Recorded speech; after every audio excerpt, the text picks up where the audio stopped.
I received a question this week, but I was so busy I haven't time to answer from the blog. It was a very simple question, but very meaningful actually. The question is, when you do the sunning, does it matter at what time of the day you do it? And of course, yes. There's always, something going on.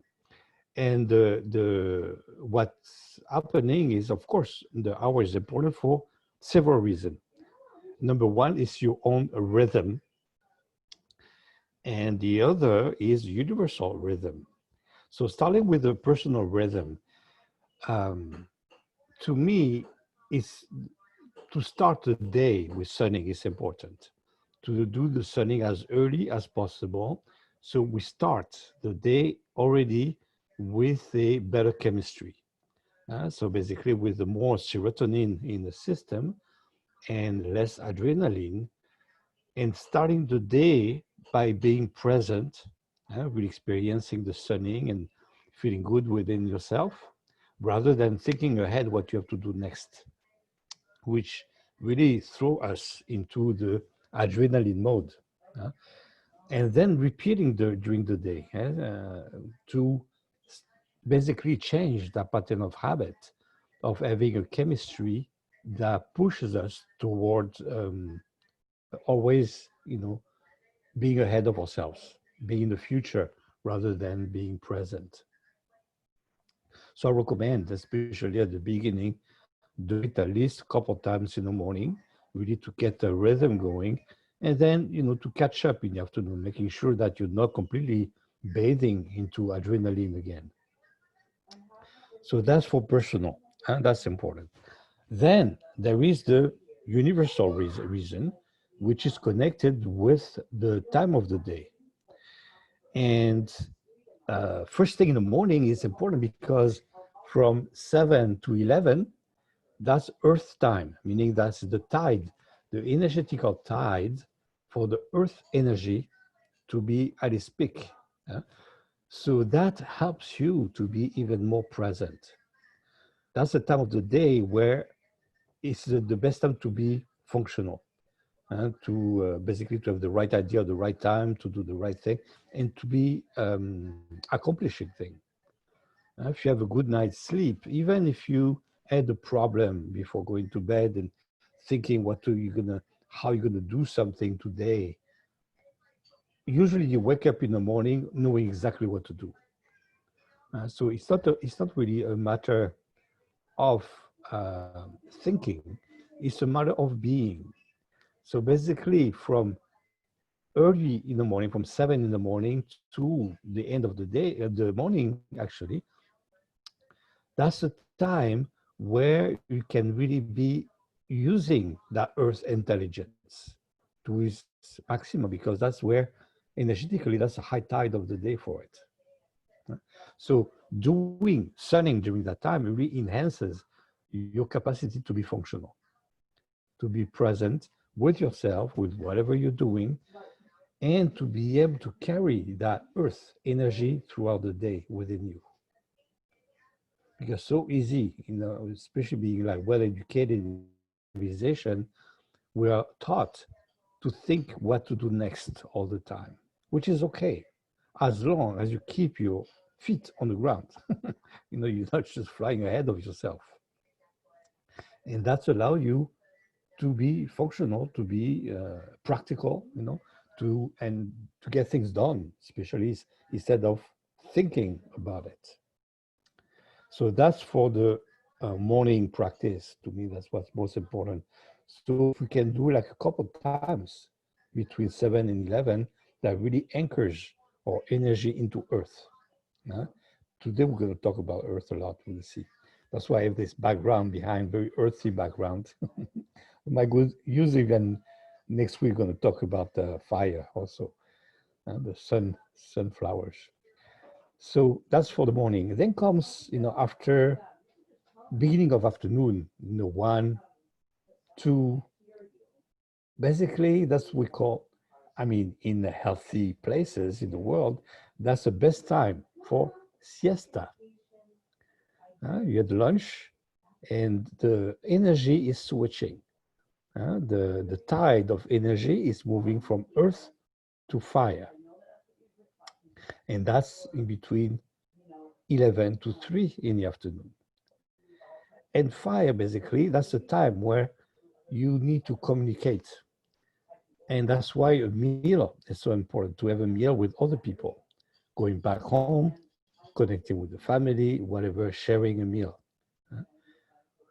And so when you do fusion, when you do sunning during that time, you connecting with your inner fire, with your capacity to communicate.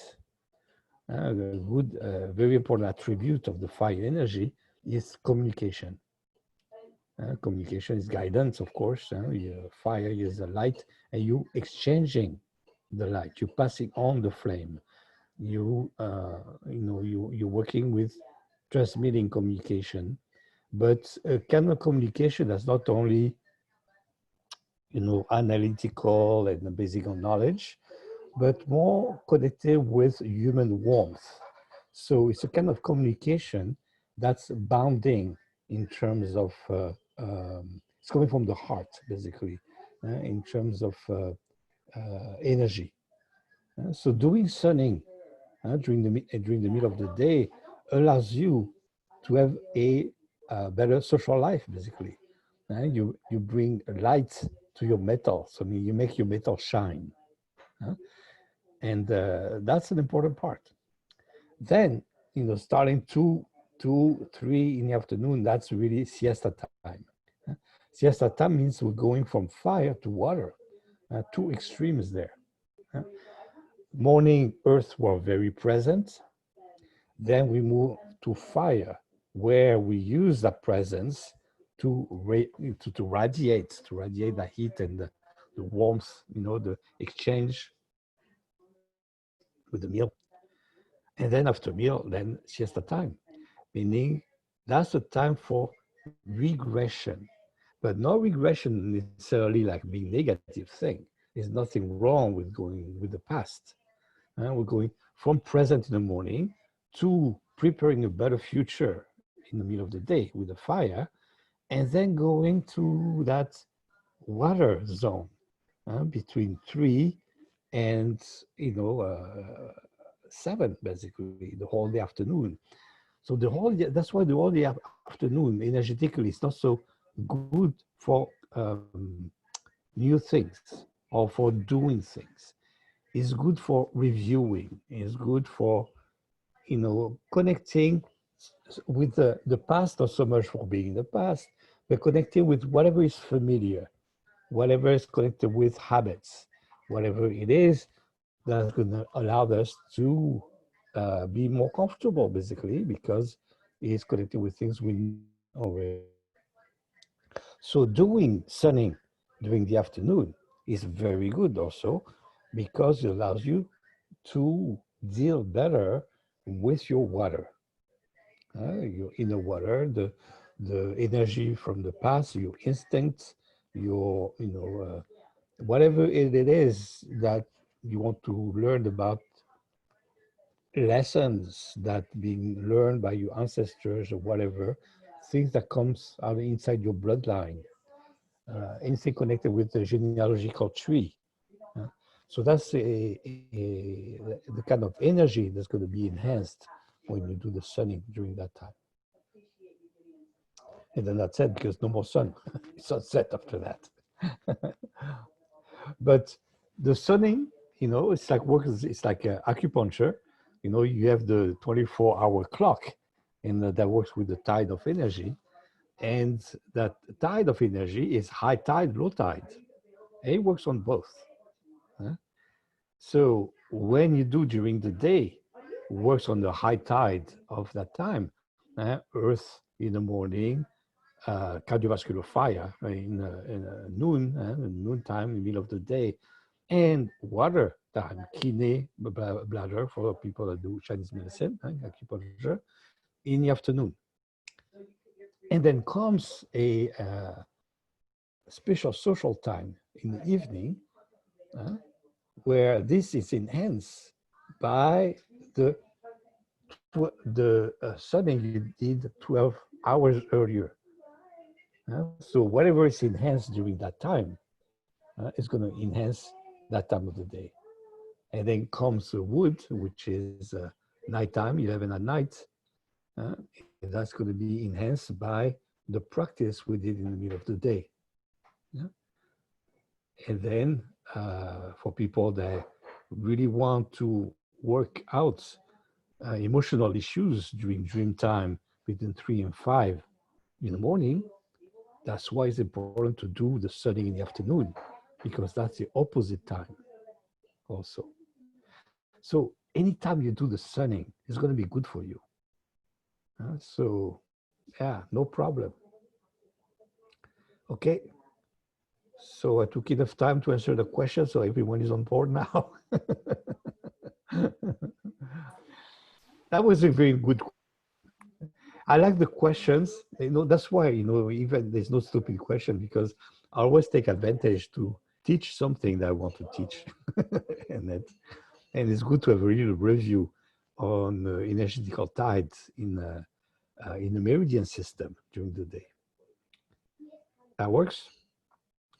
Okay. Any other questions? So because we're going to get more into Earth today, and we're going to check out the positive, negative aspects and things like that. Taylor? Gilles, Yes. I have a question. So if if two things are in conflict, then how does that get resolved? Like, for instance, if my feelings and my spirit are in conflict, like, for example, if I want to get up and work out in the morning, but when it's time to get up at 5:30 in the morning and I'm tired and I'm like, oh, I'm too tired, I go back to bed instead. So how does the fire and the water kind of interact, and how does that get resolved? Like willpower, that kind of thing. That's the question for today. Oh, okay. Yes. Okay. Basically, when fire is and water are in conflict, basically the only way and the best way to get some kind of not so much resolve, because it's not really a problem, is back to earth. Back to earth, Okay. meaning doesn't matter what your spirit wants, doesn't matter what your instinct and your water is telling you, what to do. It's right here, right now, the way you feel that's important. So you wake up in the morning with the intention of doing your exercise because, that's very attractive. You're tired. So your body say, hey, forget it. You're not going to appreciate, the spiritual work. Go back to bed. And that's good. Follow your body always. There's no way you can have a good meditation if you're tired. So maybe you just tell yourself, next time I just go to bed earlier. And that way when I wake up, I'm refreshed and I have all the energy I want to put in my spiritual practice. But for me, most important is to be refreshed, meaning that your body has the energy it needs in order to provide you with the infrastructure that your mind needs to perform correctly. That's why for me, I tell you, rest is number one. So see, you have a good reaction. You think that, oh no, I cannot do my meditation in the morning, I'm too tired. That's really bad. No, sleep is better. If you need to sleep, sleep. So just remember, next time I just go to bed earlier if I really want to do early meditation. That's good. Any question about that? Because that's a pretty important question, because everyone, is always confronted with this aspect of practice, having the time, taking the time to do things. And again, we don't have more time than we do. So the best way to add, a meditation or the habit of doing some qigong in the morning is to make sure we're taking the time, meaning that, you know that you're going to take that time in the morning for practice, you need your sleep time, meaning that it takes going to bed earlier. And again, now we're going toward winter, so nights are getting longer. So we're supposed to sleep longer, not less. So that means going to bed as early as possible after sunset. I imagine what you would do if electricity was not available. No lights, no computers, no screens, no tablets. Yeah, that's the body has biological needs that, of course, that the mind is trying to deny, but it's not possible. Denying, putting so-called the priority on the mind over the body means that you're cutting the infrastructure that your mind needs in order to perform. It's not a good idea. Mhm. That works? Okay, very good. Any other questions?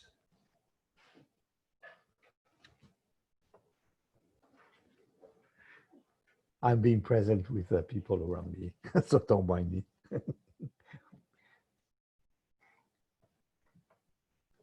I have my little gold dollar thing sign that going away. Bye bye. See you later.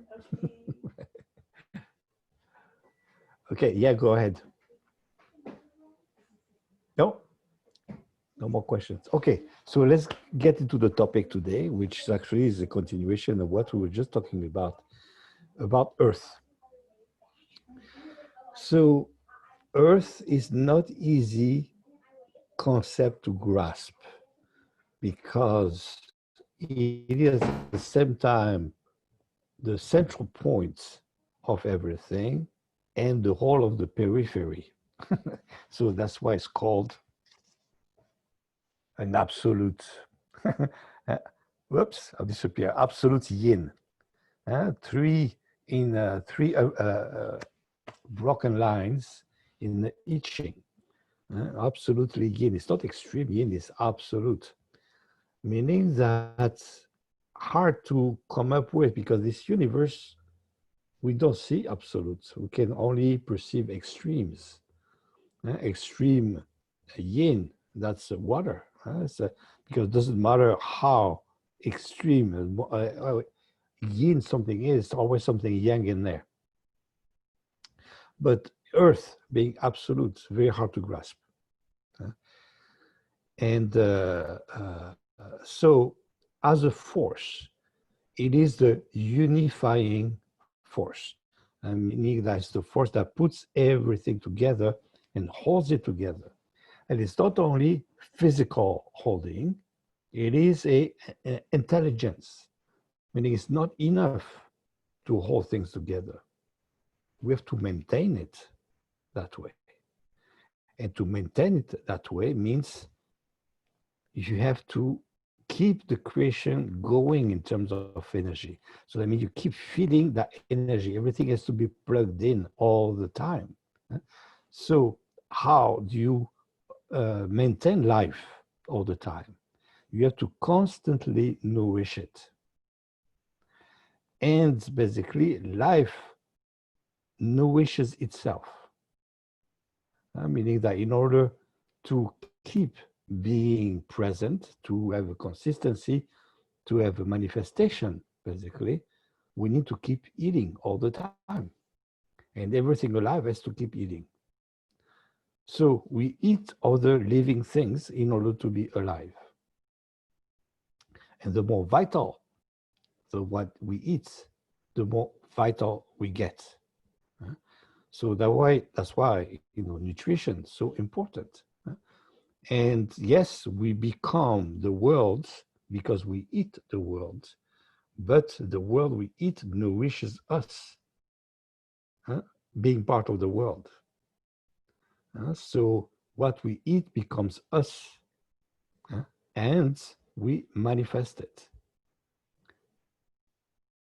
So that's very important. That's even before number one. That's why it's so absolute. It is the most fundamental, the most essential aspect of existence. It's this manifestation, the manifestation of existence. Any questions about that? So the quality of Earth is about being present and being able to manifest all those Earth aspects we have within ourselves.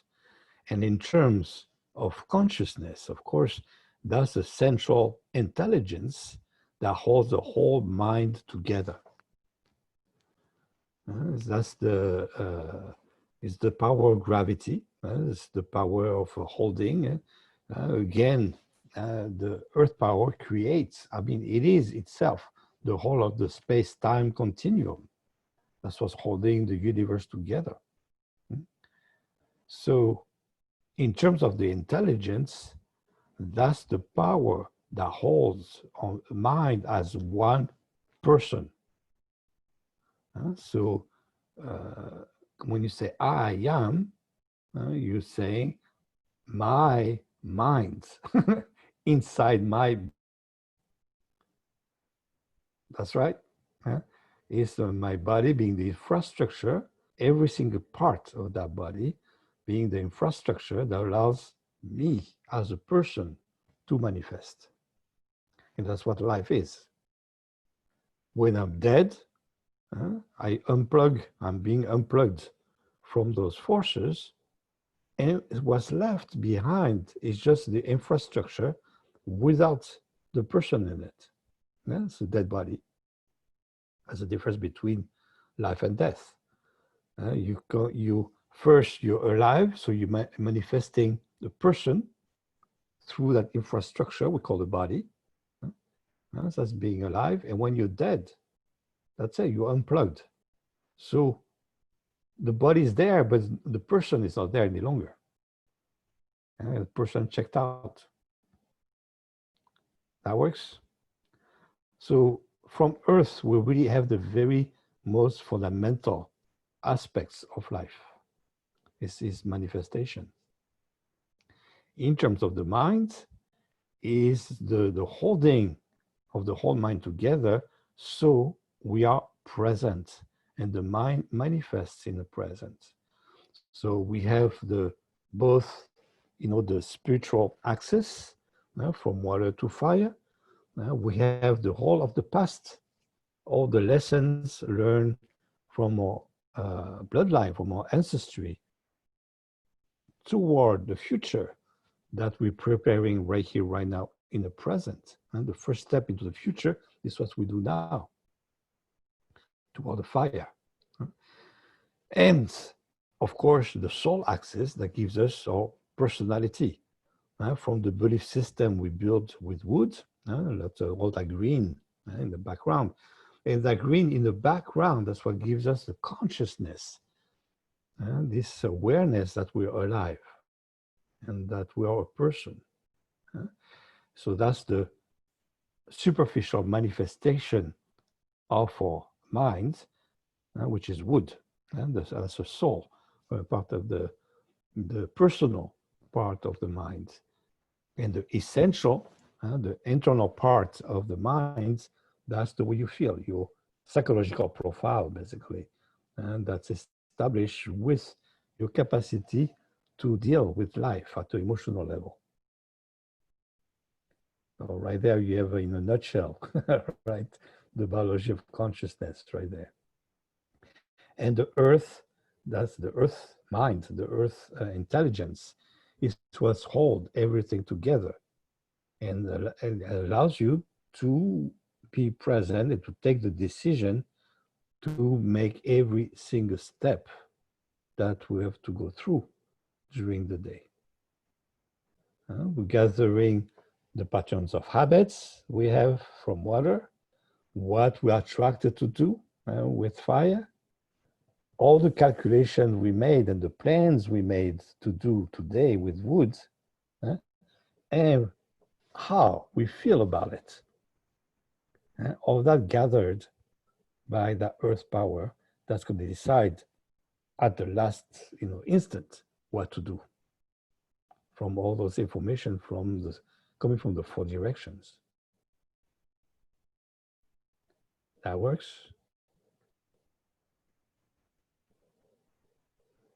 Okay. Don't hesitate, especially if you think it's a stupid questions. So yeah. What happens then when we've done all that thinking and or whatever, and like in the moment we make a decision and then realize after the fact it was the wrong decision? Or Yeah. That's right. What's that mean? That's called life. Yeah. Of course. So that means it's very important then to remember that we have 5 intelligences, not only one. There is only, the part of us that makes a mistake. That's from our healing perspective, that's called a symptom, what we call a mistake. That's we go through a crisis. That means we go through having to do something different that we planned. Basically, yes, that's a healing process, meaning that we have to learn from our mistakes.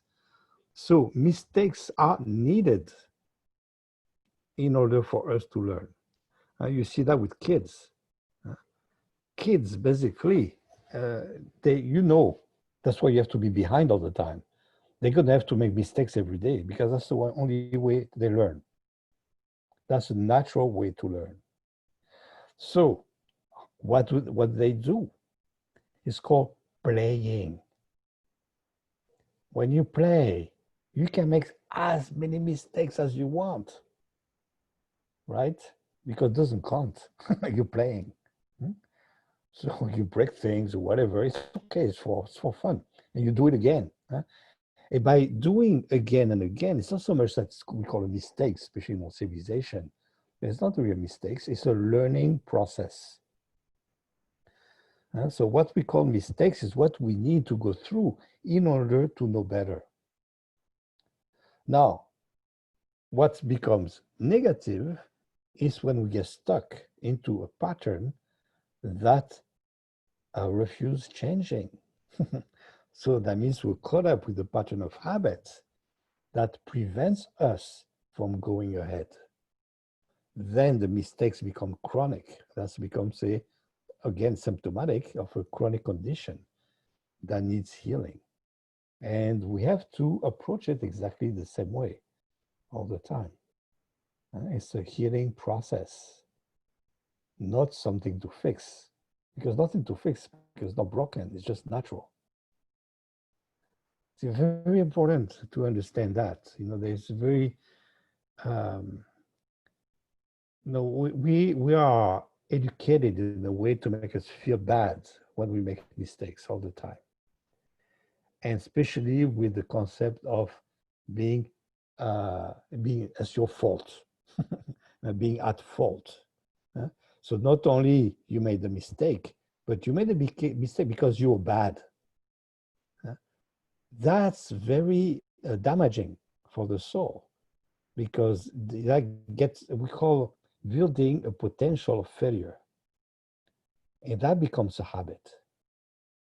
And that's what is a big, big problem in our civilization. People being stuck into a pattern of mistakes, or committing mistakes all the time, because they get a label stuck on their forehead, meaning that, yes, of course, because that's the way you are. So very important to take the culpability away, and that comes with judgment. And judgment is such a big problem in the society. There is a big aspect in the Japanese culture I like about that, is to take that notion of it's not so but being responsible. See, that's a misuse of the word. Is to be responsible for your own mistake, and that's okay, but don't take it personally. Just fix it, or get help to fix it. So You know, in Asia in general, when something wrong is happening, well, let's get together and make it better instead of looking for who is responsible, who is the culprit, who has to be blamed. To blame someone is not going to fix it, right? So it's about being more functional. And I believe it's because from the Asian perspective, that perspective is coming more from earth rather than wood. And because wood being on the background and having to look what's going on, that's where the critical and the judgment is coming from. So that's why it's so important always to go back to earth. So we make a calculation and make, oh darn, I made a mistake. And wood intelligence, I'm so bad, I'm wrong, I don't know how to calculate, you know, all that judgment. But from the earth perspective, it's okay. Next time we do better. In the meantime, we learn something important. Let's add it to our little file cabinet in there. So next time around, well, we do a little better, knowing that we're not perfect anyway. So why try to, you know, pretend that we can have perfection in our lives? It's not about having perfection. It's about getting better. That's very different. Better, that's what is really human, meaning that there's no limit. We can always get better. If we pretend to be perfect, that's it, you're limited, you stopped. Yeah, you cannot get any better than that. That's it. That's not human any longer. So we're supposed to make mistakes. It's normal. It's not only normal, but it is needed in order to evolve. No mistakes, no evolution. Yeah. Does that answer your question? Yeah. So, you know, anytime we get with internal conflict, and that's again the cause of most of diseases, it starts with internal conflict. It's very important to always go back to earth, having a central perspective rather than a critical perspective, and really getting rid of that judgment thing, because that's detrimental. And it's because it brings down the spirit. I'm gonna talk more about that next week when we talk about fire. I'm gonna keep those sunflowers in the back. So yes, going back to earth. So that's why first, you know, we need to cultivate our earth. So positive and negative aspects of earth. So let's start with what's easy, what we know best, the weakness. Again, you know, to come out of judgment, we call negative positive. Nothing wrong with negative, nothing so good with the positive. We're talking about energy. In energy, think about the battery. A battery, you have a positive pole, you have a negative pole. Nothing wrong with the negative pole. You need a negative pole. And nothing so good with the positive pole either. You don't get a better juice out of the positive pole that you get from the negative pole. And it goes back and forth all the time. You need both. No negative, only positive, no juice. So same thing. Energy. We call bad earth energy, good earth energy is very different than positive earth energy and negative earth energy. So we're going to take away good and bad, and we're going to use positive and negative instead. That works? So, vocabulary is very important because there's so much is charged. Especially emotionally, it's emotionally charged. No negative, no positive.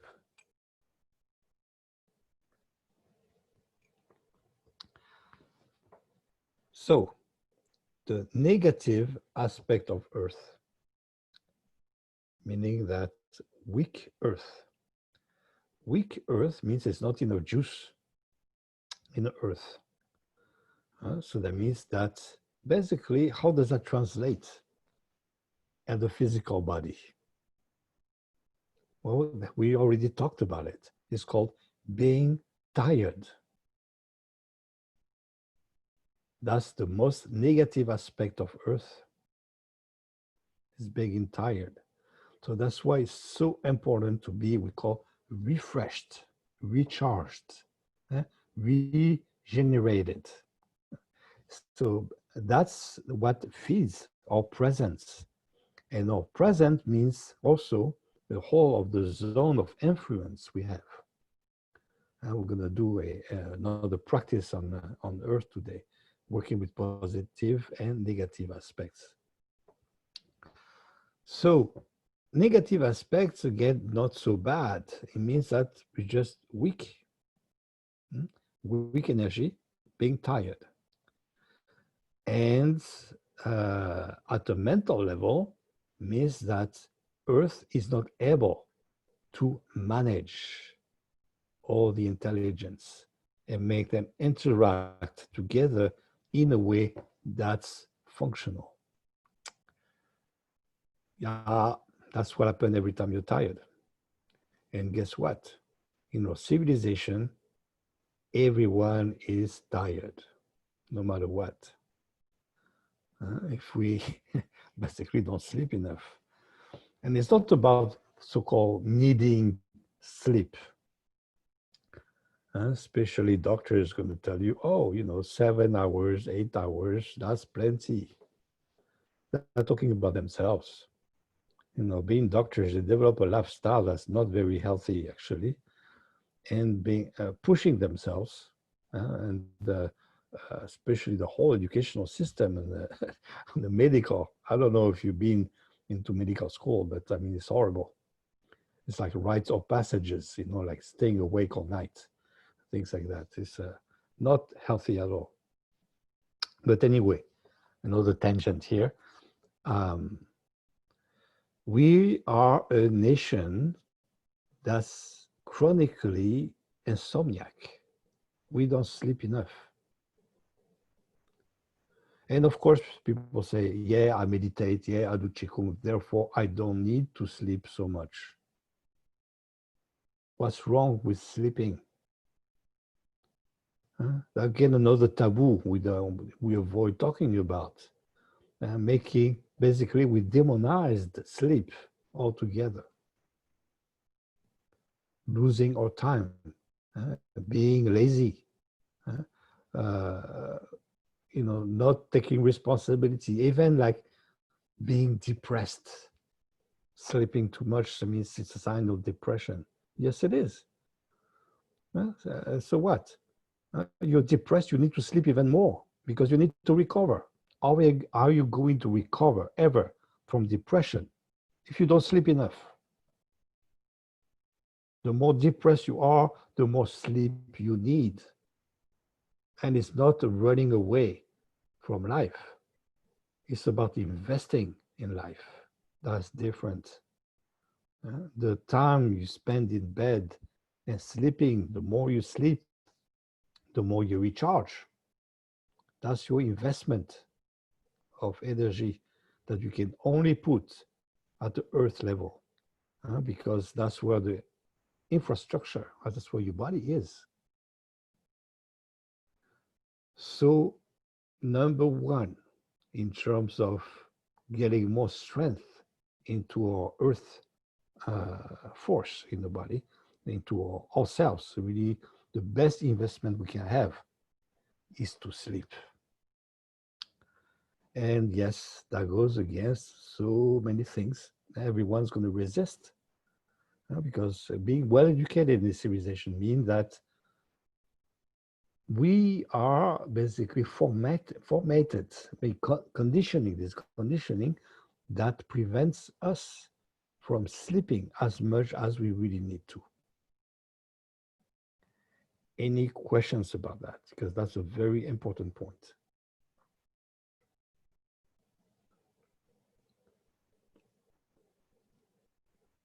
Wow, no questions. I must be very persuasive. Yes, go So, ahead. Gilles, Yeah, um, do you mean to say that like our current Western society looks down upon anyone that sleeps more than 7 hours a night because we're not doing enough, we're not working hard enough, we're lazy, we're not buying more, doing more, living it up? exactly. Exactly. And I tell you, 7 hours of sleep, that's for me, that's insomnia. The shortest night, if you live on Earth on around the middle, 45th, parallel, where, the 8 hours night, uh, that's the shortest night of summer. You still have 8 hours. Yeah. When you have equinox, during the time of spring and fall, that's the same time of night and day. You have 24 hours. That's 12 hours night. And that's the equinox. In the winter, we go to 15, 16 hours night. Who do you know is able to sleep more than 12 hours? Yeah, I tell you, it takes training. I do. During the winter solstice in the past few years, I've been able to sleep around the clock. I'm pretty proud of it. It took practice because I came also from a place of insomnia. I was married with an insomniac, and what happens? So you marry with insomnia, become insomniac yourself. Yeah. Yeah, and basically, yeah, sleeping 6, 7 hours a night was very common. Sometimes just 5, sometimes just 4. It took me years to recover. Why? Because it takes a lot of energy to sleep. When you sleep, you're not resting. That's something very important to understand about sleep. Actually, now we know because with all the equipment we have in technology, that our brain is actually more active at night while asleep than during activity in daytime. And that means something. So that means our whole metabolism is working in a way that is not able to work during daytime when you're awake. Because your energy is mobilized into by being awake and doing whatever you have to do. That's why sleeping is so important. It's important for life. Think about everything alive and tell me if you know anything alive that doesn't sleep. Even trees sleep at night and sleep very deeply. So deeply that the whole metabolism change. They start to, instead of during daytime, they put oxygen out. In nighttime, in reverse. It's a it's completely different breath. So that means there is inhale during daytime and exhale during nighttime.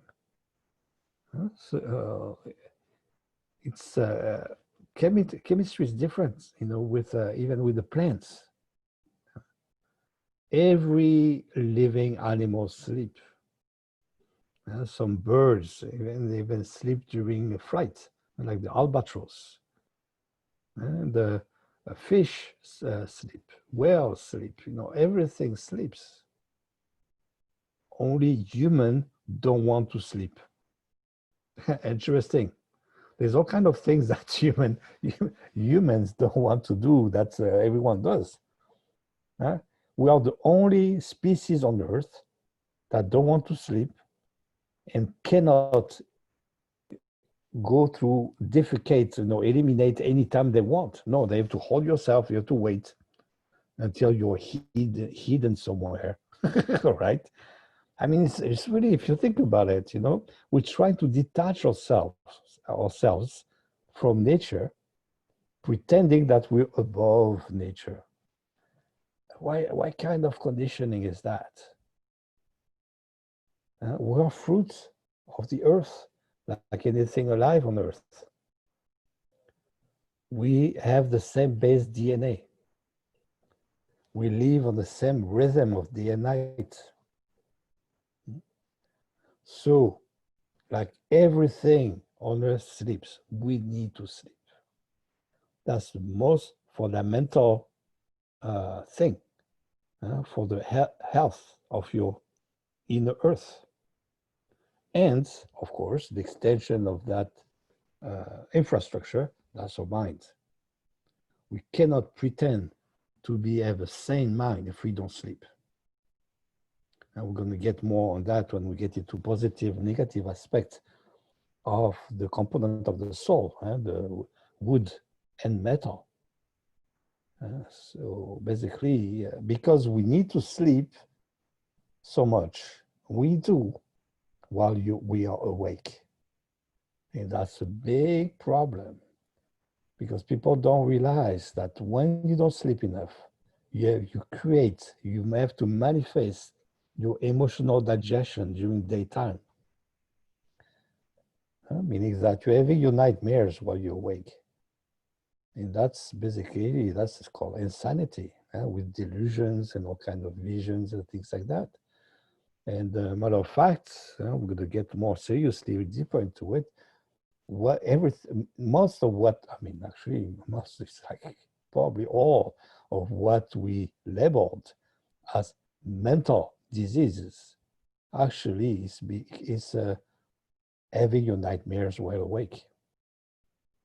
Those are natural manifestation that needs to be treated very, very specific ways, and not, we need basically to help the person sleep. And usually when you get mental, quote unquote, being pathologically mentally affected is because you don't have enough energy to sleep properly. Any questions about that? That's a very important point for the earth health and the earthy part of our minds. And the mind's binding part of our mind, the unifying aspect of the mind. But Nan was asking about dreams. Did you want to ask? Well, I'll read what she wrote here. I can ask. Okay, go ahead. Go ahead.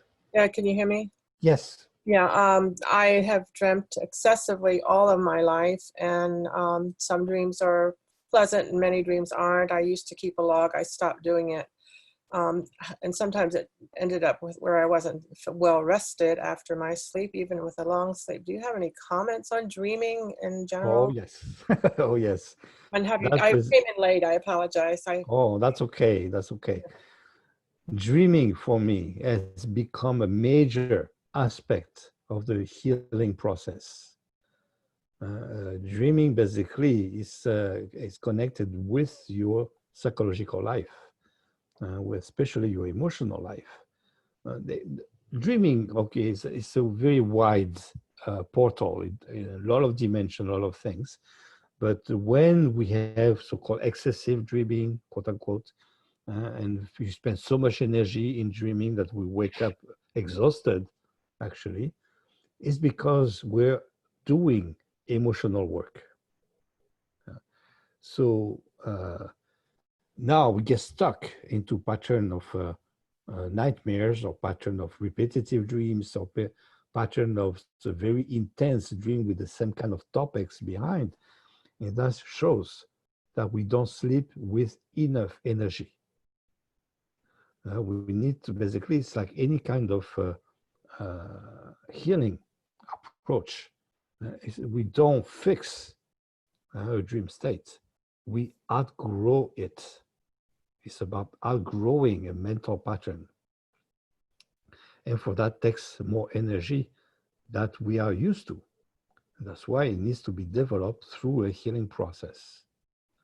And the kind of healing process that in our civilization is completely foreign too. Because again, sleeping has been demonized. So we're being pushed into insanity basically through a pattern of habits. So nothing wrong about dreaming. But again, in order to heal from, inconvenience of the dream that makes you wake up tired, it's because we need, basically, that's why, I developed this practice of sleeping Qigong, exercise, special exercise for sleep. And eventually that moved into dreaming Qigong in order to be able to manage energy into the dream state. And that's the whole practice. And that's why it takes workshops. It takes a live workshop. I'm going to be able eventually to teach some lessons of that over Zoom classes. And especially like specific exercise you can do for yourself in order to do that. But I tell you, number one is to increase your sleep time and to do everything possible to go to bed already refreshed, not tired. Another mistake we make in that civilization is to pretend that in order to sleep, you need to be tired. That's too late already. And you need to sleep before you're tired, so you never get tired. That's a very basic Taoist principle. You eat before you're hungry, you're never hungry. You rest before you're tired, you're never tired. So that's what we need to do. We need to discipline ourselves to provide ourselves with the amount of sleep that's needed in order to have a sane mind. Because if we don't do that, we are bathing all day long into the nightmares we've been trying to have at night, when this the best place to do when you're completely anesthetized, and paralyzed in bed, and don't even need to remember your dream when you wake up. It's just like a very specific physiological work that the body does during your dreams. That's very important, that we don't allow that to happen because we're already too tired. So we are caught up into a cycle of insomnia that's actually deeper than we think it really is. Does that answer the questions? I'm not sure. Yeah. Again, I took that tangent. More answers than was asked yeah. for. You can go on. I have done a lot of intense workshops with dreams because Yes. I'm a dreamer. Nice. And some of them I recognize different levels of myself. I'm not sure that it's all bad to have the dreams. I have had a period of time, some 25 years ago, where I had terrible dreams, but of murdering people and being murdered and that sort of thing. Can I just stop you for 1 second here? Yeah. We need to change the vocabulary. Okay. What's that? It's not bad. Don't Okay. say bad. Say negative. Negative. And Don't say good. Say positive. Positive. So you take the judgment away from it. Okay. Take the bad, take the good out.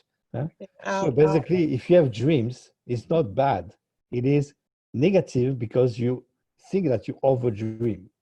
Yeah. But the fact is, you're not overdreaming. You're actually underdreaming according to the need of your body.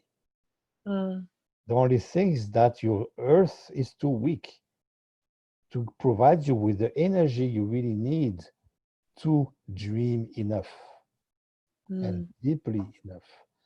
So you keep, your body's coming back with this backlog, basically, what I call emotional indigestion that needs to be addressed all the time. And because, life goes on, whatever you haven't digested today, you have more to digest every day. It adds up. Especially what's going on in life. There is so much to take in there. Indeed. Yes, of course. So again, nothing wrong about you have negative outcomes of it, and that's inconvenient, but there are cures. That's what we work on. It's called the healing process. And the number one aspect of the healing process is what happens when you do the sunning. We're talking about the sunning at the beginning. That allows you to have more serotonin in the system. Serotonin turns into melatonin at night. It's the photosensitive aspect of the pineal that allows that to happen. It's the same chemistry, serotonin, melatonin, it's the same thing, but poof, there's a switch that happens there that allows you to dream in a way that you're not able to on adrenaline. And it's a chemistry thing. That's what we have. We live with too much adrenaline in the system. We need to change that. There's no way you can sleep, even with all the qigong in the world, all the meditations. If your body's acidic, you're not going to be able to sleep. So doing the sunning several times a day to progressively train is to train the body to be more alkaline. And that cannot be done with food only. Yeah, it has to be, it's an attitude we need to adopt. And to do the sunning and becoming more present, taking the time. And eventually this is going to translate in your sleep. And you're going to go to bed with enough energy and taking the time to go through your dreams in the way that allows you to digest those emotional charges that's bothering you during nighttime. It's a very specific physiological process. It's not only mental. There is a chemistry of it. There is a very important chemistry component of a ratio serotonin, adrenaline that needs to be respected. That can happen. Because without it, you're stuck into the sympathetic response in the autonomic nervous system. And that puts a healing on the background. You're trying to have to process in the dream where a big part of your mind is busy preparing yourself to be functional during the day, to survive, basically. That's a surviving mode. It's not thriving. It's not enjoying life. So we need to heal from there. And the number one aspect is to train ourselves to sleep longer by slowly but surely changing our chemistry, by providing our body with more serotonin, less adrenaline. And that requires changing habits during the day, because the way we are is the product of the habits we have. In order to be insomniac, the way most of us are, takes work. It's not natural. We're going against our nature. So it takes a hard work. But the thing is, like, that's what we learned. And most of us don't know better. So we have to change the pattern of habits. And starting, we do the sunning and learning to take our time instead of going to the shopping list all day long, what to do next, and not being present. And so you are present means you have a chance finally to enjoy life in the present on the everyday level, not only in the future when I'm retired. If you're ever retired. No, it's every day you need to enjoy life. At every moment, you need to be present. So again, always going back to sunning, changing the chemistry, so I have a chance to reinforce that infrastructure of our mind, which is our body. That works. I'll work on it. That's what we all have to do. That's why we're here. Yes. Very good. Okay, thanks. Okay, you're welcome. Good question. How about dream? We're going to go back more and with the training also. And that's going to take a few more weeks when we get into positive, negative aspect of wood and metal. Today we're on earth, and last one is number one. Earth first, always, and always going back to it. Okay, so going back to the negative of earth, basically that's what mostly we're all experiencing, is not to be strong enough to provide our minds with all its potential and to be able to really fulfill our existence day by day and moment by moment and we have to enjoy and share the enjoyment of life all the time. Not easy at all, especially when we're well educated the way we are. Time is well conditioned so not to do that. Yeah, so the big taboos again, the big taboo. One of the number one taboo is about sleep. We don't talk about it. Yeah, we need to talk about it. We need to talk about our dreams. We do share them. And it's not about solving anything. It's about participating. It's about validating. It's about really bringing things out. And that's a very earthy, functional thing to do. And the whole mind needs it. So those are things we need to reverse into our patterns of habits. Number one, stopping blaming ourselves for needing to sleep. Because we do. There's nothing wrong. Nothing is wrong, but that's called investment. That's called longevity. That's called keeping your mind and your body as healthy and as long as possible. So very important to invest in the sleep to maintain a healthy body. Okay, I have to keep an eye on the time because I'm still of first first paragraph of the first chapter on Earth. There's so much to cover, but the first most fundamental is what we're going through now. So I don't mind spending the time because it's most needed. I have a question. Go ahead. Very good. Sometimes when I sleep, I know I'm sleeping. I know I'm dreaming. I never lose consciousness of that. So what does it mean, really? That's something we're going to train all to do, basically. So you caught up already. It's called lucid dreaming. Lucidity, when it's done right, is what you're able to acquire in your dreams in order to enhance them. However, what you describe is quite different. What you describe is not to be able to, that's lucidity in your dreams. That's part of what we call insomnia. Yeah. And that's what makes a lot of people, they think they are, well, they think they know they are insomniac, but actually they fall asleep. But they wake up and they think they haven't slept because they don't lose that lucidity. And they keep thinking about the same time over and over again, meaning that it's a like obsessed, being obsessed by something. That means what? There's no progression.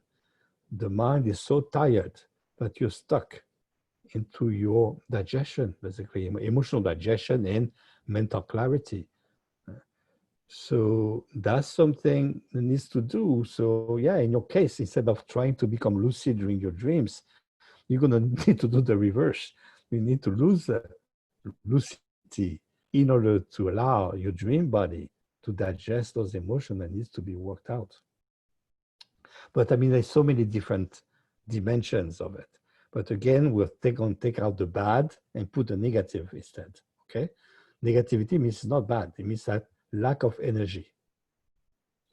So basically, you need to invest into sleeping more, believe it or not.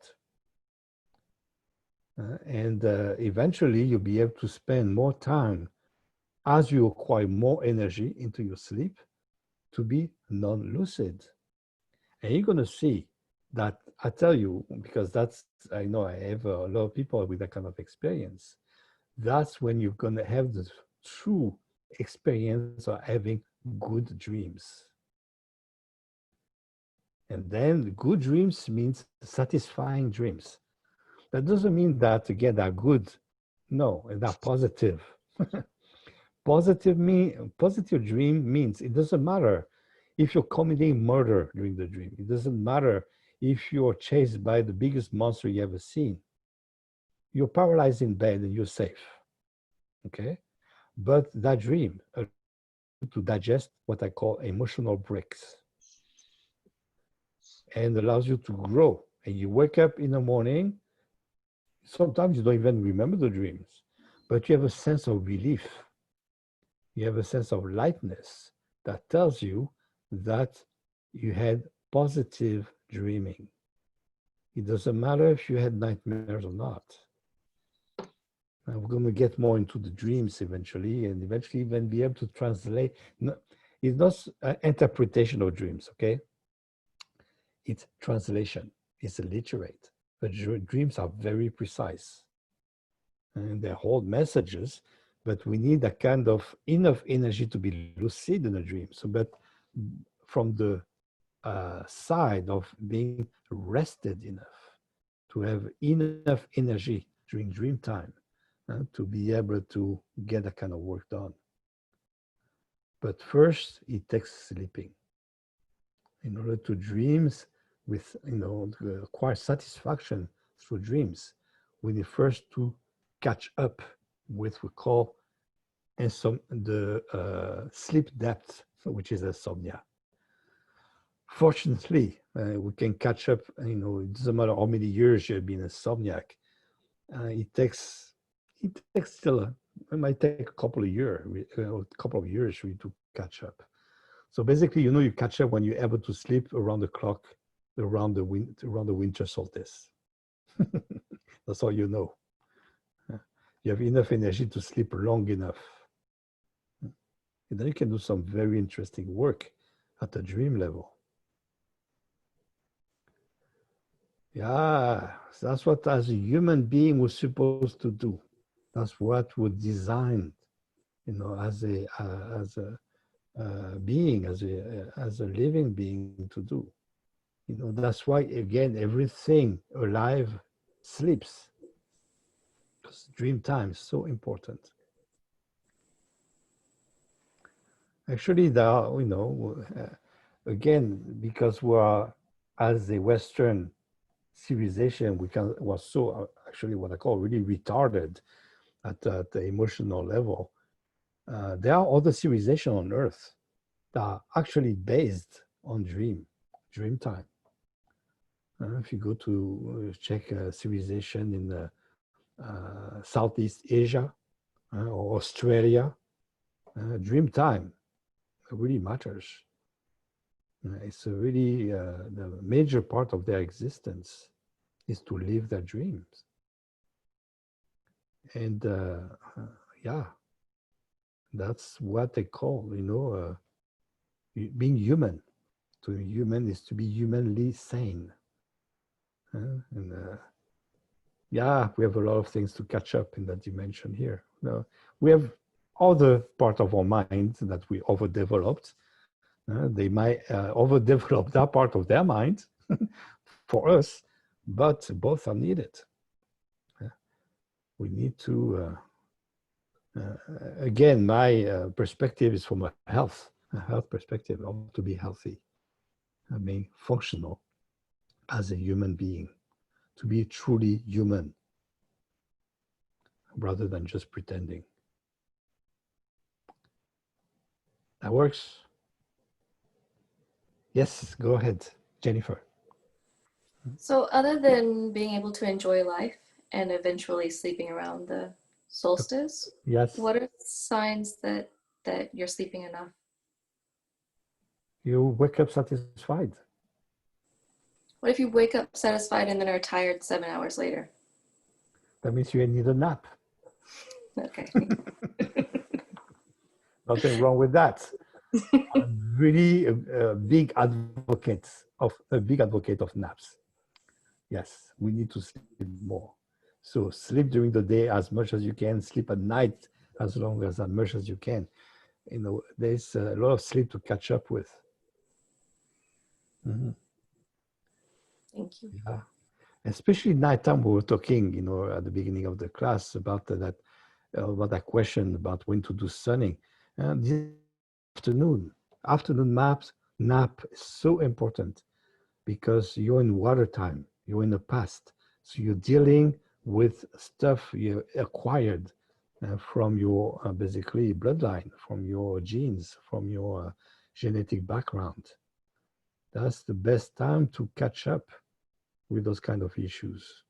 Is having a nap during those times, and even short. It's enough to dream enough, so that alleviates the work you have to do the following night. And some people are afraid of having nap because they say, "Oh, if I sleep in the afternoon, I cannot sleep at night." Not true. Again, you don't need to be tired to sleep. The more rested you get when you enter sleep, the deeper sleep you'll be able to get. It's a matter of practice. And we have to go through, it's a training. It takes training because we train to do the reverse. We train literally to sleep as little as possible to survive. We don't exist to survive. We were not born to survive. We were born to enjoy life. We were born to thrive, to do what we want, the way we want it. This can only be done, believe me, by sleeping long enough. Yeah. It goes against the grain. It goes against the whole of our education. Think about the terms. It's like, in order to train to have a better future, I'm going to sleep longer. Yeah. Investing in the future by sleeping more. It goes against everything we ever learned. So fortunately, as we're getting older, we are going through more life experience. We're starting to know better. So by knowing better, we have to do better. And that takes that kind of training, that takes reversing what we've been doing up to now. Again, we cannot heal and not change. The changing means breaking that pattern of habit that brought all those symptoms that we have, we want to get rid of. Those symptoms that come here specifically to get us to go through a healing process and change and evolve and finally grow to the point to have enough energy to be able to fulfill the whole of our potentials. Without that approach, nothing is possible, only surviving, and that's not human.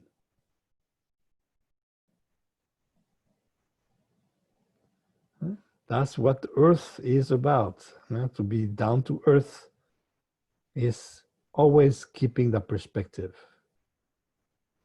Why do we exist? Why are we here? Yeah. The basic life purpose is to enjoy life. And that's not what we learn at school. And by sitting, don't move. Listen and remember. Oh, come on. That's not life. You want to learn a lot about life, you have got to live. Unfortunately, we learn to live in the street, not in school. That's a big problem we have. Yeah, street is a hard school. But if we had the school in the street, that would be so much nicer.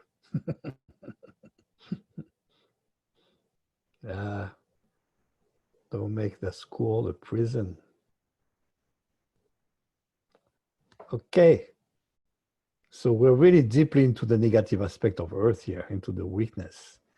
But that's extremely important because the feelings that come out of them, the feelings that direct our lives. What happens if at the mental level, what happens when we feel weak? Again, remember that Earth is an absolute. basically, the weakness on earth carries the message that we don't deserve to live. We're not accepting the vitality that's provided by existence. So basically, it's like being on the attitude of self-destruction all the time. So this is too negative. So that means that mentally, we need to block it. And I always say, thanks God for denial. Because if we didn't block that mental aspect, we will be living in a perpetual state of depression, which we are, but without knowing it. We're pretending to be happy and creating reasons for it. But that's the biggest result of the negative aspect of a weak earth. It's not sharing, not being able to share the joys of life, not to be able to participate of that paradise on earth that's given to us, but we're not able to enjoy because we put ourselves outside of it. So what happens at the pure mental level? Weak earth means you don't feel the earth under the ground, under your feet.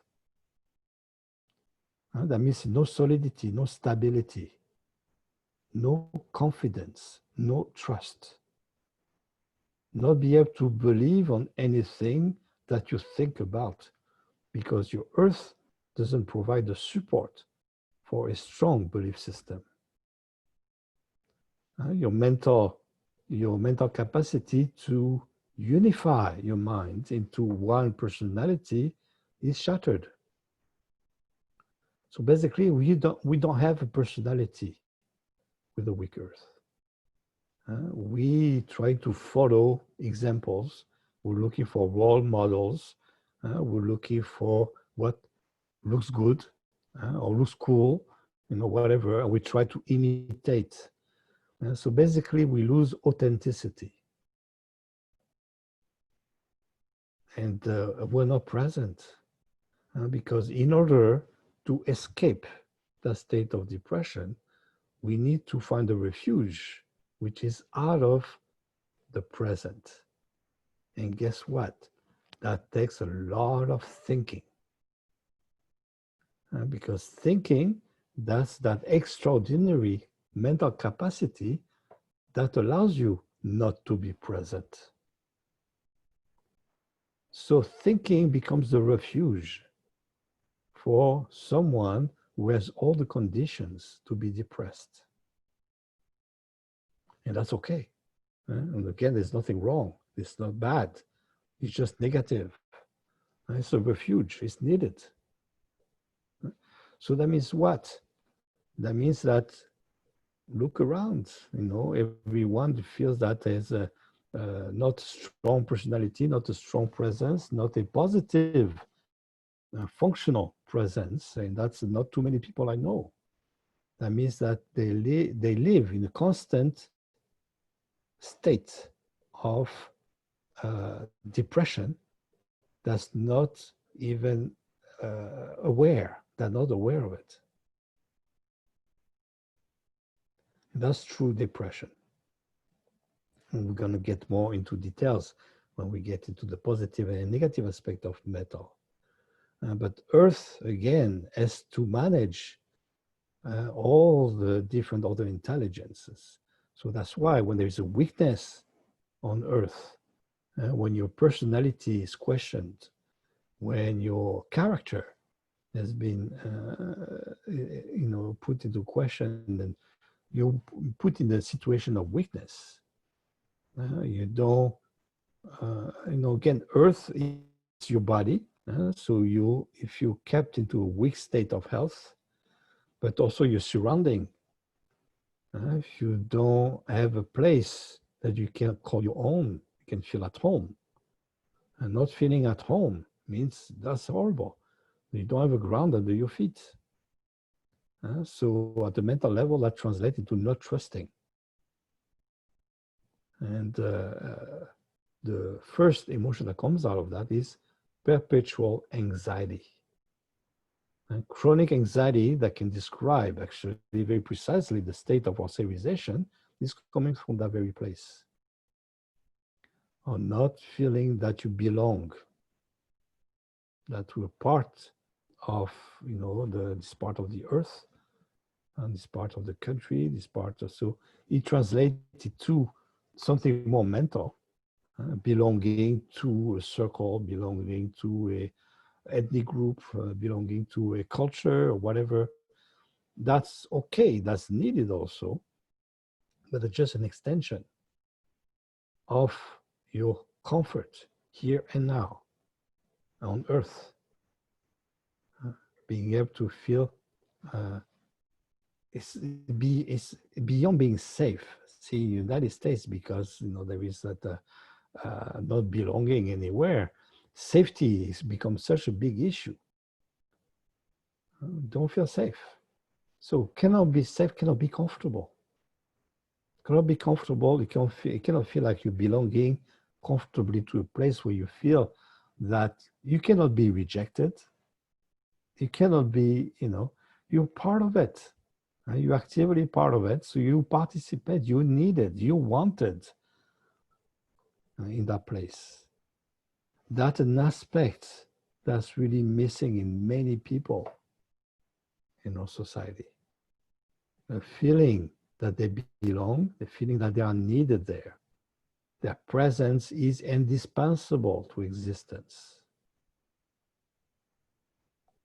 Yeah, it's a big deal. It is a big deal. Your zone of influence is indispensable to existence right here, right now. Yeah. You wanted, you needed.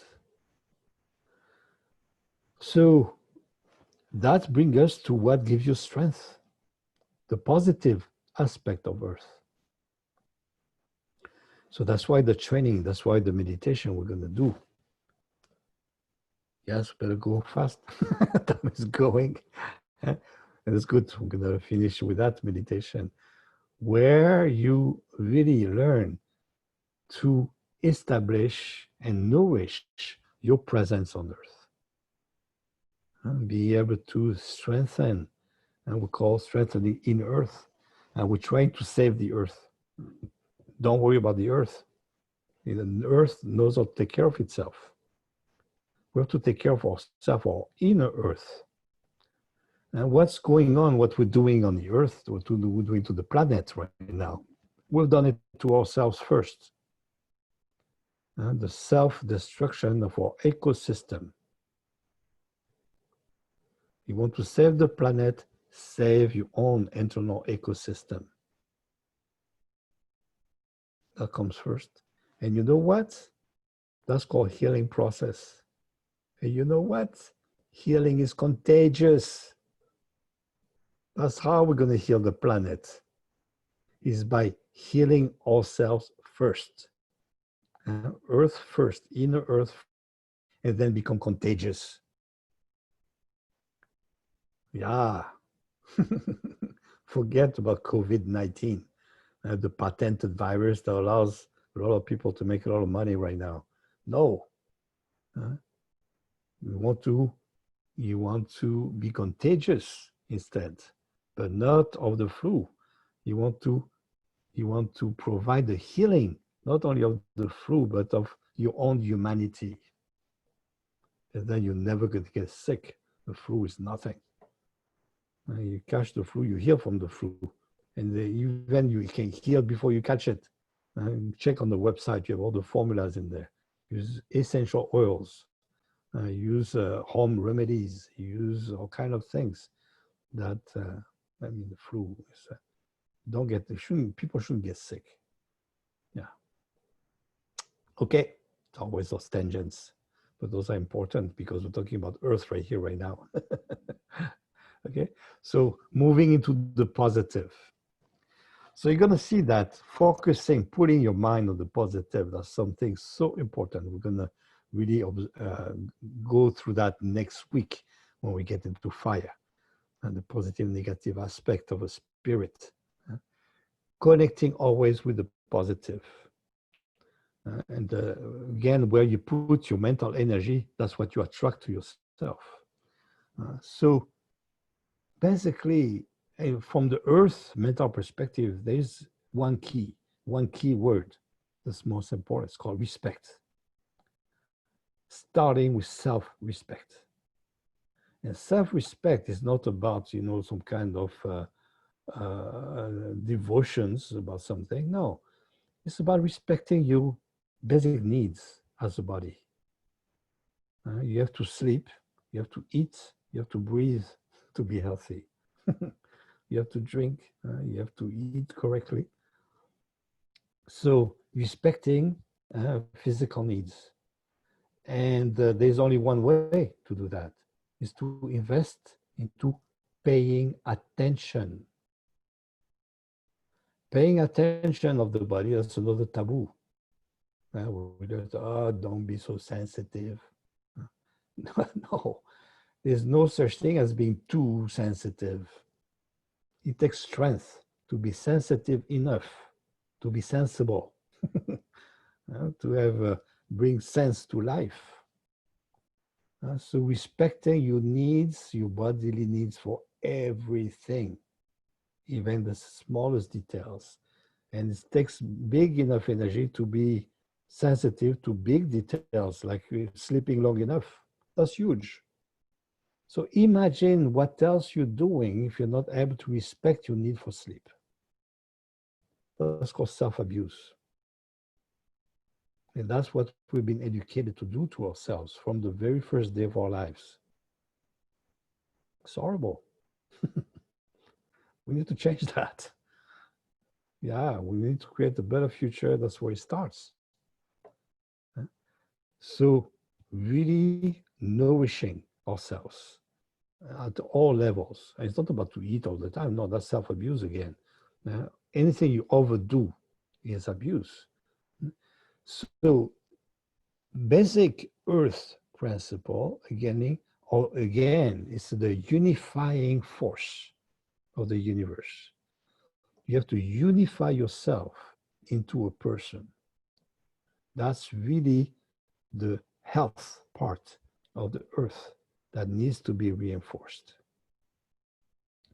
And for that, you have to keep, you have to pay attention and give that priority in the minds to invest into being functional, to be present, to nourish that zone of influence we have in a way that's more positive all the time. More positive, meaning that we're getting more responsible and be able to be in better control of our lives instead of being controlled by it. So that's a practice we're going to do through the meditation with a few minutes. After I answer if there is any questions about this. No questions, good. So positive mental aspect of earth is basically mental solidity, mental presence, mental capacity to unify all the intelligences into one mind.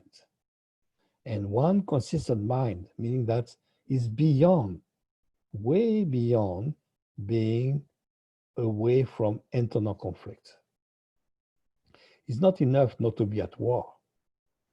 You have to invest into peace. What we call inner peace is not only not being at war. It's like in medicine, it's not enough not to suffer. It's to be able to enjoy life. So we have to switch from mental conflict to mental self-support. It's not enough to be in the middle.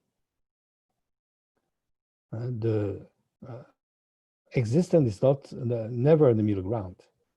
We talk about the truth. We were talking a couple of weeks ago about those extremes going on about the informations about, you know, false truth and lies and things like that. That's why it's important to know all the extremes of a conversations. It's not about falling into excess, you know, paranoia or excess optimism.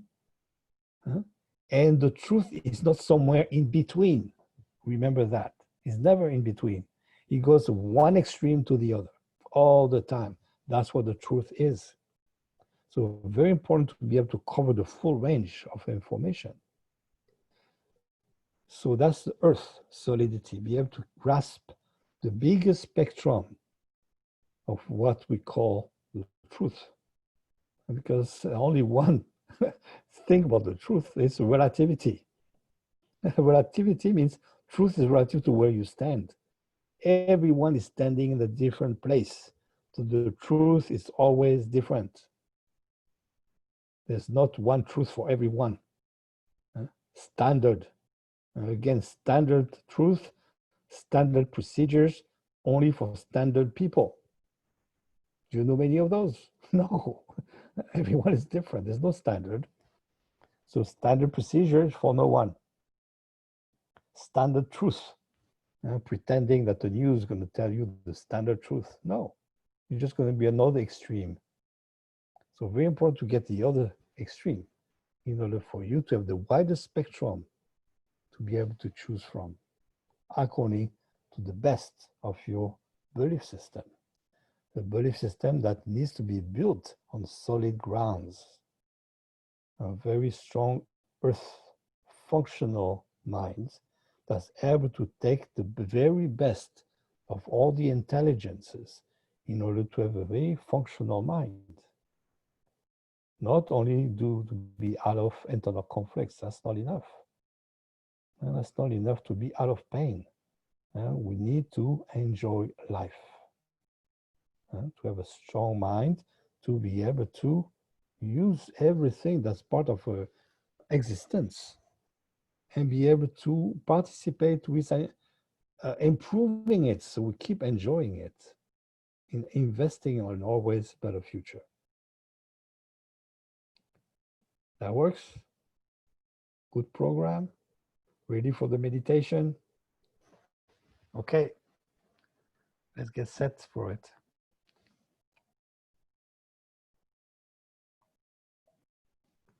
I have to keep an eye on the time. We barely have time for a nice, good meditation. So, be present. Look around, breathe, open your mind, your perception, feel what makes you feel more comfortable right here, right now. Adjust my seat. There we go. Sinking as you inhale.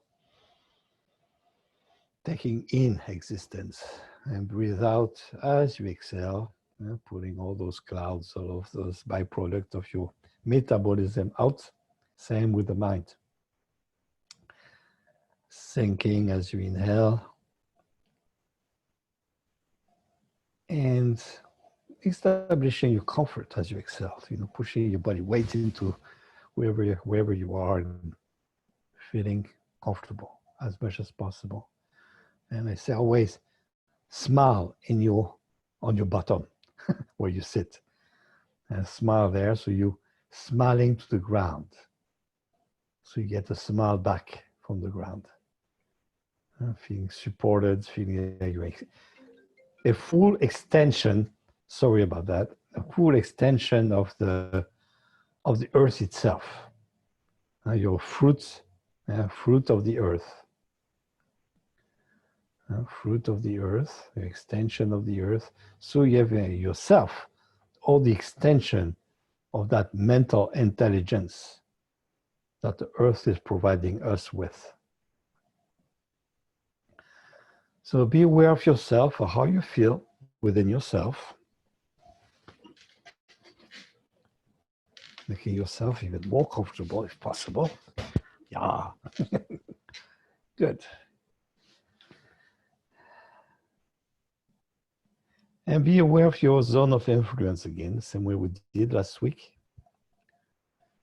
what it takes for you to be present and to have that presence into existence.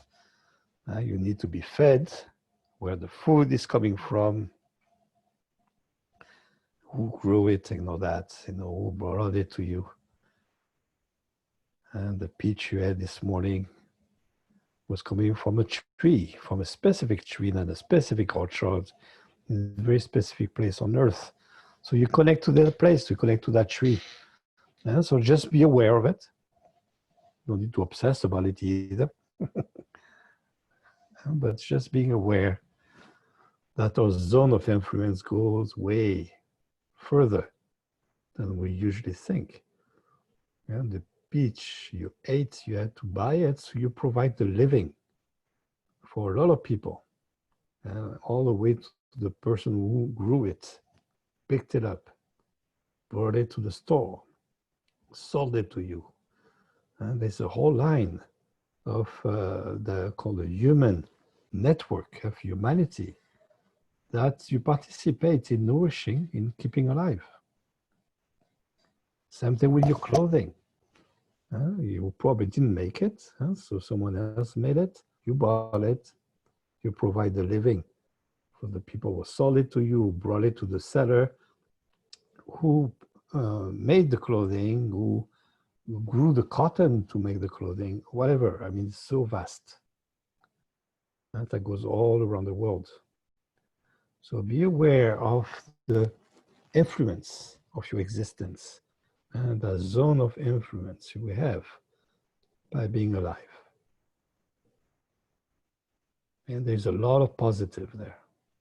So be able to focus on the positive, how much you provide for the existence by having your clothing, by having the house around you, everything you bought, everything you have around you, helps other people to live.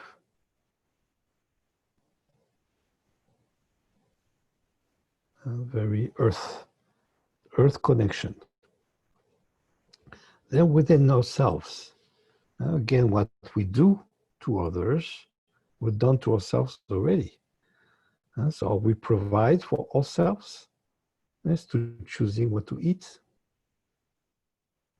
how to eat, where to eat, and the conditions in which our body can thrive. Being able to extract vitality out of the food we eat so we can manifest as a person.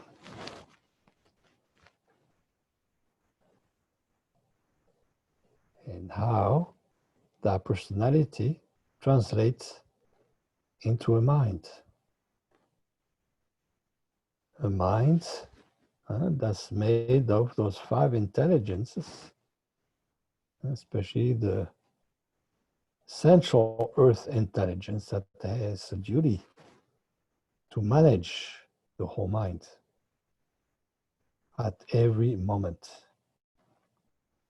being present, the capacity to bring the mind back to the present so we can have a functional life.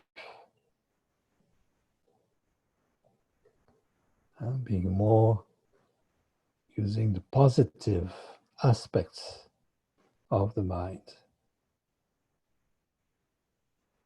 Most positive means that we're using negativities as lessons to outgrow them. So that's number 1 job of the earth, is the unifying aspect of that mental capacity we have to acquire mental satisfaction. So from the spiritual axis, again, we go into water in the back, in the past, and be able to satisfy that part of the mind by doing something that's we enjoy doing because it's habitual. It respects a tradition. It feels good because it's been done before by all the ancestors and people. You know that in your bloodline, other people than you really enjoyed it. So you enjoy again. And you bring that enjoyment of life that being through the past already. And that's what we call tradition. That's what we call, you know, your even your family secrets of doing things, you know, like a special recipes, special traditional things, habits. So we carry the spirit of the past. So be able to gather the very best of that water. We call filtering the water, taking only the very best. And the very best of water is not pure. Pure water is poison. And it has to have all the minerals, has to have all the, that will give that good taste of water, that refreshing, disaltering aspect of water. So that means that something you feel good in that water.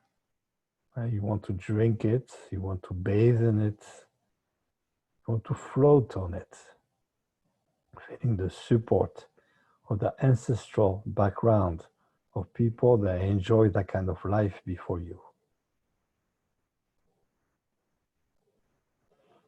So gathering that aspect, a very strong aspect, that water intelligence on the back. And that's now in your present. So, you know, I like to cook that way because always been done that way in my family, and I really enjoy it.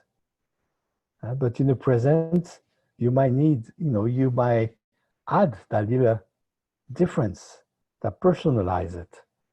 You know, I really like the cooking of my grandmother, but you know what? I changed it a little bit. Now I do it that way because it fits my needs and I like it better. So that means bringing water to the surface of the present and coming from the depth of old habits to being adapted to the present. And that recipe, you do it, you really enjoy, you like to do it, and you feed your kids with it or your grandkids. And you bring it into the future. What you do in the present becomes a tradition of someone else in front of you. For that grandchild, it's going to be grandfather's way to cook pancakes. And that they really enjoy, but hey, they change it, they add something different, or they do things different. New technology, new ways to do things, different taste. You have to be adapted. So coming to the future, being that clear, nice, good water in the present and expose it to the light, expose it to the fire of the sun, exposing it to the warmth, we call the human warmth, and the enjoyment of life that comes from the lineage of doing things and brought into the next generations. All positive. And gathering the very best of that water, bringing it to the surface. Exposing it to the sun, to the light, being attracted toward the future. We know it can only be better because there's one rule also of the universal law is always improvement. It's expansion of consciousness. The whole universe is in expansion, so is our consciousness. So the whole universe is in a constant improvement the same way we are. We're part of the universe. What's happening to us is happening at the universal level. We just need to keep up, keep evolving, keep going, you know, investing into making the next generation enjoy life. Okay, that's the spiritual axis of the earth unifying past and future into the present. And in the present, we have the whole of eternity right here. From that point in the present, from the management, from that perspective, from being the hub, you have the whole of the past into your body, into right here, right now, and stepping into the future that's happening right here, right now. So bring it the very best to the present right here, right now. And then we connect to the soul, personal aspects. What allows that present to be good according to the best of our knowledge, according to our belief system. Building a belief system that encompasses also the most positive aspects of existence. I know, you know, life is hard. There is all kind of problems to solve. There's all kind of things to be done. But look at what's being done already. Being able to connect with the most positive aspects that we put into our belief system. Yes, it's good to know that there's always room for improvement, but look at the accomplishments already. I tell you, it's not bad. It doesn't matter how much of a crisis we're good to put ourselves into. And there is some aspects of what we know best, that we know much better than always been known through the history of humanity. We are living in the present with all the knowledge in the past, with all the potential toward a better future. So putting a rational thinking into paying attention, putting more energy, more mental energy to more progress in all directions, more positive, always knowing better, being able to function better according to the best knowledge we have. And that requires us to move not only from what's going on at the external part of existence, but the internal. And be able to get a perspective about ourselves. Yes, there is room for improvement. Yes, there is a lot of things that needs to be done. But look at where we are right here, right now. Not bad.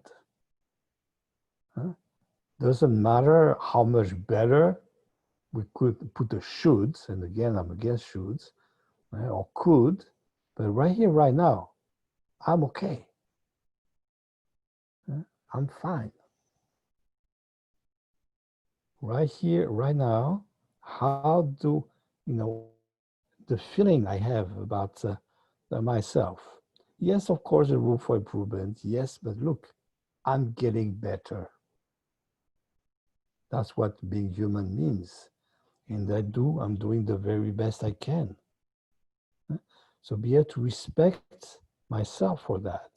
And the respect that it doesn't matter how bad I can put myself in whatever situation and everything, but it's the whole thing is a process.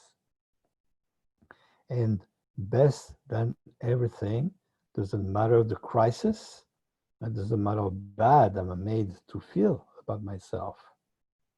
I'm learning, I'm evolving, I'm digesting my emotions, I'm growing from whatever it's happening to me. So being able to bring out, they're using the earth perspective, that unifying part of the mind, and to bring the awareness to pay attention to what it is that I learned. I'm learning right here, right now. Whatever I learned lately that allows me to be a better person, a better part of myself. I'll be able to cultivate myself so I can have a better influence in my life. So that's a soul aspect of the mind. Being able to pay attention to the most positive part. And putting that attention there allows that bring a positive aspect in the present, at every moment. And that's what allows to have a satisfying life. Because we can put our mind on negativity all the time, because it's always something to catch up with. And there's always a conflict to get rid of. There's always a situation to step out of. That's okay, because what's going on right here, right now, we're better off. These things could be very much worse. It doesn't matter how bad situations are. It doesn't matter how bad we feel about ourselves or what we did or what happened to us or whatever. We're still alive. Therefore, we need to put our minds in a way that unifies the whole mind together and be able to validate. Yes, I see that. 2 minutes left. Be able to validate where we are. It's okay, to have all those bad feelings about ourselves and things like that, as long as we know we're doing the work of digesting. It's investment. And it's okay also to validate the fact there's a lot of things to be satisfied about. So be able to reinforce, to strengthen our soul. And that's, again, that's in order to get that power in our minds, you need to have that digestion going on, emotional digestion. So sleeping, nothing to solve. It's not rational, cannot be solved. It can only be outgrown. It's the growing process that is in charge of the healing. So we need to provide that to ourselves. And so be aware from that central hub, earth perspective of the self, managing your zone of influence and connecting your spiritual axis with your soul axis. Being able to bring up the very best from the past, the research thing as evolution. Bring it to a better evolution toward the future. And anchoring ourselves, our belief system, our whole minds, with the way we feel about it. Being able to respect every aspect of ourselves, to validate and nourish only the very best. Bring the most positive aspect of ourselves to the here and now. And from here, prepare a better future.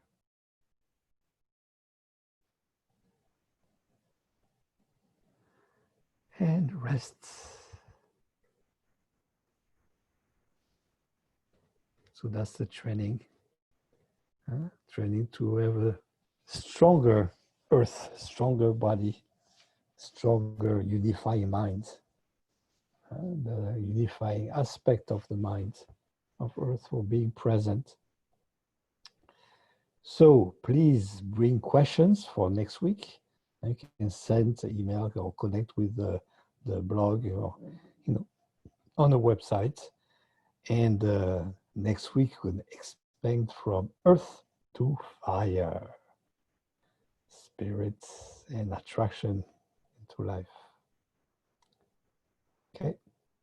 So basically, we're going to move from absolute yin to